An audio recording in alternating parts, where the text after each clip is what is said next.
અંકલેશ્વરથી ઉમરવાડા કોસંબાને જોડતા મુખ્ય માર્ગ પર ગુજરાત ગેસ કંપની નજીક આવેલ મરકઝી ટુ સોસાયટીના રહીશો ફરી એકવાર ચોમાસાની શરૂઆત સાથે જ વિકટ પરિસ્થિતિનો સામનો કરી રહ્યા છે. ઉપરી વિસ્તારોમાં પડેલ ભારે વરસાદને કારણે નજીકમાંથી પસાર થતી આમલા ખાડી ઓવરફ્લો થતાં જ ખાડીના દૂષિત અને ગંદા પાણી મરકઝી ટુ સોસાયટીના માર્ગો તેમજ મકાનોના આંગણા સુધી ફરી વળ્યા છે.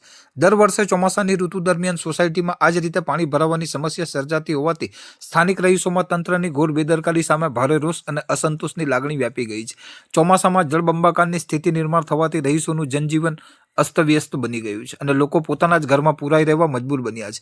પાણીના ભરાવાના કારણે મચ્છરોનો ઉપદ્રવ અને રોગચાળો ફાટી નીકળવાનો મોટો ભય પણ સ્થાનિકોને સતાવી રહ્યો છે.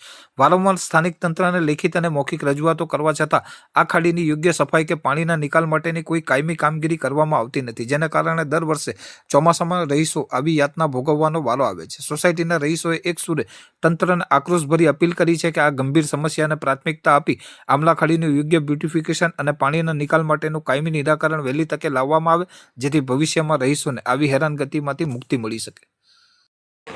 આ અમારા અંકલેશ્વરની નગરપાલિકાના બેદરકારીના કામ આ અમારા ગુજરાત ગેસ કંપનીનો આ મેઇન રોડ છે, ઉમરવાડા માર્ગ રસ્તો છે. આ બરાબર છે. આ અમારી સોસાયટી છે મરકઝી ટુ રેસિડેન્સી.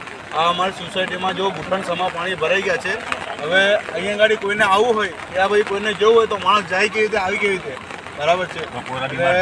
કોઈરા બીમાર છે, સ્કૂલ જવું હોય યા પછી આ પાણી આવવાનું રીઝન શું છે કે અમારે ત્યાં ગાડી અહીંયા ગાડી આંબલા ખાડી જે જાય છે એ ત્યાં ગાડી કયું કહેવાય, રેલવે લાઈન નાખેલી છે. એનાથી આ સોસાયટીમાં અમારે પાણી ભરાય છે. ગયા વર્ષે પણ ભરાયું હતું અને કેટલા લોકોના ઘરની અંદર નુકસાન થયું છે.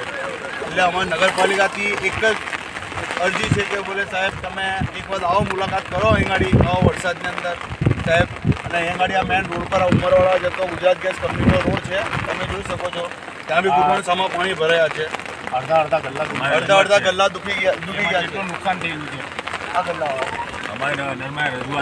અમારી નગરપાલિકાને રજૂઆત છે કે કંઈક અમારું કામ નિકાલ કરો, પાણીનો રસ્તો કરો કંઈક.